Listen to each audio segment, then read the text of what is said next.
नमस्कार। आज हम लोग जानेंगे समाजवादी पार्टी के एक बहुत ही प्रसिद्ध प्रवक्ता हैं, क्योंकि प्रवक्ता में देखा जाए तो दो पार्टियों के प्रवक्ता बहुत नंबर 1 पे चल रहे हैं और डिबेट में अभी उनसे ज़्यादा लॉजिकल और संवैधानिक बातें और एजुकेटेड बातें कोई नहीं कर रहा। जैसे समाजवादी पार्टी के हैं राजकुमार भाटी और जो आरजेडी है उसकी है प्रियंका भारती। खैर प्रियंका भारती तो स्कॉलर रहीं और जेएनयू से पढ़ी लिखी हैं और आंदोलन में जुड़ी रहीं। बाकी इनको लाठी भी मारा गया था, इनके पैर में ट्यूमर हो गया था। तो हम लोग लगभग हम 18-19 से इनको हम लोग देख रहे हैं, राजनीति से और पढ़ाई से जुड़ी हुई हैं, क्योंकि जेएनयू का इतिहास रहा। जेएनयू में वही बच्चा जाता है जो क्रांति करता है, जो देश की क्रांति से मतलब रखता है, समानता, बंधुत्व और स्वतंत्रता की जो बच्चा बात करता है वही बच्चा 99% जेएनयू में जाता है। जेएनयू में हमेशा मतलब वो संवैधानिक बातें होती हैं और हक के लिए लड़ाई लड़ते हैं और बहुत बड़ा इतिहास है जेएनयू का। खैर वो अलग बात है। राजकुमार जो भाटी है समाजवादी पार्टी के प्रवक्ता हैं। होता है कि अब कहा गया राजकुमार भाटी के द्वारा कि जो समुदाय है, जो हमारे गुज्जर समुदाय से जब आते हैं तो कह रहे हैं कि हम अपने गुज्जर समाज के लोगों के पास जाएंगे और जो आने वाले इलेक्शन क्या होगा, आने वाली समाज में हमारी स्थिति क्या होगी, प्रतिनिधित्व क्या होगा, हम उसके बारे में बात करेंगे। फिर कह रहे थे, क्योंकि डिबेट में कहा गया था, नेशनल टीवी पे इनके द्वारा कहा गया था कि जो गुज्जर समाज है भले आर्थिक व्यवस्था से संपन्न है और जो कृषि है और जो लैंड के मायने में हम लोग भले स्टेबल हैं, लेकिन हमारा राजनीतिक प्रतिनिधित्व बहुत ना के बराबर है। ये कह रहे हैं कि जो दलित समुदाय के जो लोग हैं उनसे कंपेयर करते हुए कह रहे हैं राजकुमार भाटी की जो हमारी स्थिति है दलितों की अपेक्षा कई गुनी खराब है। स्पेशली कहाँ कह रहे हैं, ये राजनीतिक प्रतिनिधित्व में कह रहे हैं। जैसे एमपी एमएलए जैसे हो गए, जो जैसे मेंबर ऑफ पार्लियामेंट हो गए और मेंबर ऑफ लेजिस्लेटिव जो होते हैं वो हो गए, मतलब विधायक और एमपी की बातें कर रहे हैं। तो कहने कि हमारा राजनीतिक प्रतिनिधित्व कब होगा। फिर ये कहते हैं कि डॉक्टर अम्बेडकर का एक सिद्धांत है, वो कहते हैं कि किसी भी समाज का विकास तब तक नहीं होगा जब तक उस समाज के लोग राजनीति में, प्रशासनिक व्यवस्था में बढ़ चढ़ के नहीं आते हैं, क्योंकि ये कोड है 8वीं क्लास का जो एनसीईआरटी उसमें दिया हुआ है।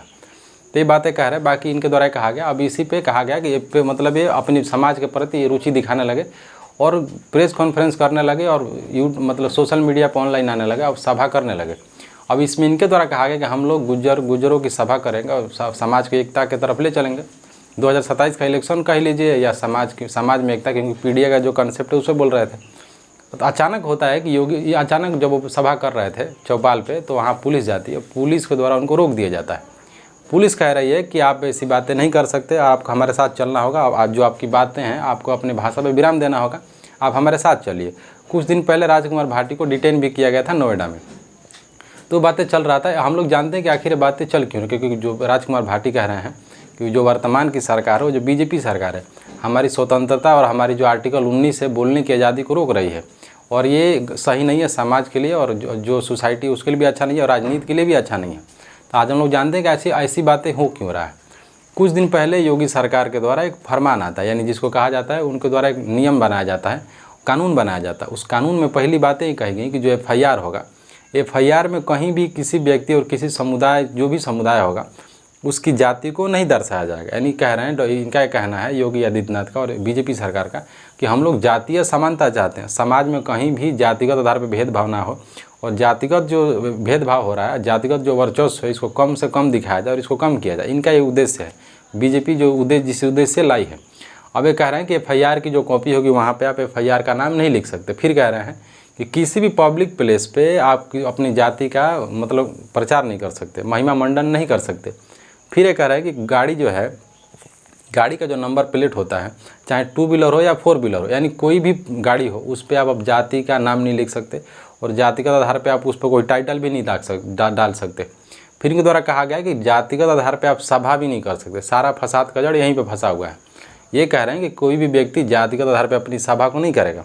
अगर सभा का शुरुआत देखेंगे तो इनके खुद की पार्टी करी हुई थी राजस्थान में, जातिगत आधार पर जो हो रहा था, क्योंकि एक नेता है इनके ही पार्टी के, केंद्रीय मंत्री हैं जिनका नाम है अश्विनी वैष्णव, उनके द्वारा ये खुद सभा किया गया था।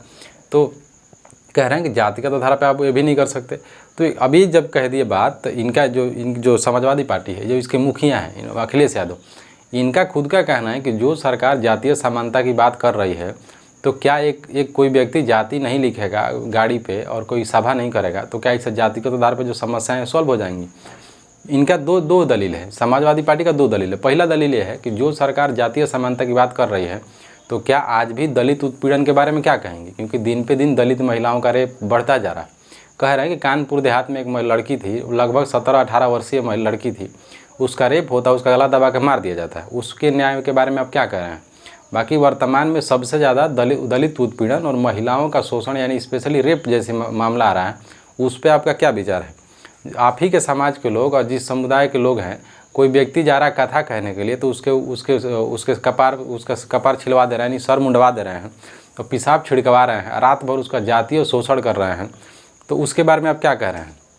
फिर ये कह रहे हैं कि आपके समाज के द्वारा, और आपके समाज के द्वारा एक अपर कास्ट की बात कर रहे हैं, एक डिनोट नहीं कर रहे हैं कि आप किसी एकदम उनके ही जाति को नहीं कर रहे हैं, अभिजात वर्ग को दर्शा रहे हैं अखिलेश यादव। फिर कह रहे हैं कि जो जातिगत मानसिकता 5000 सालों से भरी चली आ रही है, और जो मानसिकता लोगों के अंदर भरी है, क्योंकि जातिगत आधार पर मारना, विवाह करने पर मारना, मूछ रखने पर मारना, कहीं कुछ बोलने पे मारना, आप शादी ब्याह हो रहा है जो अंतर्जातीय विवाह इंटरकास्ट मैरिज जिसको कहा जाता है, उस पर अत्याचार हो रहा है, उसके बारे में आप क्या करेंगे?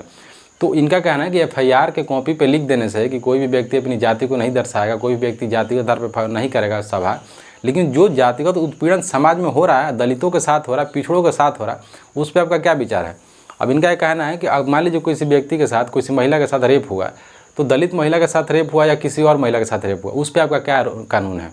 उस पर भी तो आप कानून बना सकते हैं, उस पर आप क्या कर रहे हैं? फिर ये कह रहे हैं कि दलितों को पानी पीने से मार रहे हैं, मूछ रखने से मार रहे हैं, मंदिर में जाने से मार रहे हैं अभी, तो उस पर आपका क्या विचार है? तो कह रहे हैं कि आपका धरातलीय जो विचार है, जो कह रहे हैं अखिलेश यादव, इनके पार्टी के जो लोग हैं, कह रहे हैं कि आपके जो पार्टी है, जो आपका धरातलीय जो सोर्स होना चाहिए, जो आपका बेस होना चाहिए आपके सिद्धांत का, वो आपका सिद्धांत अच्छा नहीं चल रहा है, क्योंकि इनके ऊपर धार्मिक टिप्पणी भी किया जा रहा है योगी आदित्यनाथ के ऊपर। कारण है योगी आदित्यनाथ आते हैं नाथ संप्रदाय से, और जिस संप्रदाय से आदित्यनाथ आते हैं वो दुनिया में और भारत में, स्पेशली पूर्वोत्तर भारत में, जिसके बहुत बड़े गुरु हुए, अभी नाम उनका मुझे याद नहीं आ रहा, उनके नाम पे कहा जाता है नाथ संप्रदाय, गुरु नानक, अभी नाम उनका याद नहीं आ रहा। तो नाथ संप्रदाय जो है भारत में पहली बार कोई जातीय भेदभाव को हटा रहा है, और कह रहा है नाथ संप्रदाय कि जातीय आधार पर भेदभाव क्या होता है, कोई भी व्यक्ति दलित नहीं रहेगा, चमार नहीं रहेगा, पिछड़ा नहीं रहेगा, पासवान नहीं रहेगा। तो जातिगत जो भेदभाव है उस जाति के खिलाफ सबसे कोई संप्रदाय लड़ रहा था उत्तर भारत में, तो नाथ संप्रदाय है। तो गुरु गोरखनाथ जिनको कहा जाता है, याद आ गया, तो गोरखनाथ जो है, और जो उनके गोरखनाथ पीठ है, सबसे ज़्यादा जातीय समानता की बात करता है। सबसे ज़्यादा सन्यासी आते हैं योगी आदित्यनाथ के मठ से पूर्वांचल के क्षेत्र में, तो समानता की बात सबसे ज़्यादा नाथ संप्रदाय करता है।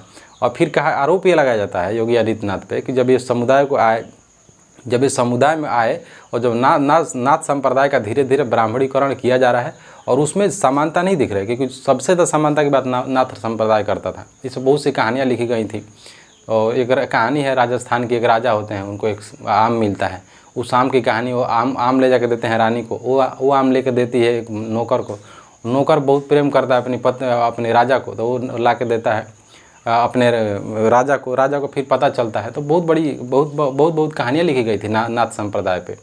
तो भर्तृहरि का कहानी कहा जाता है, भर्तृहरि थे, और भर्तृहरि की कहानी भी नाथ संप्रदाय पे आधारित है।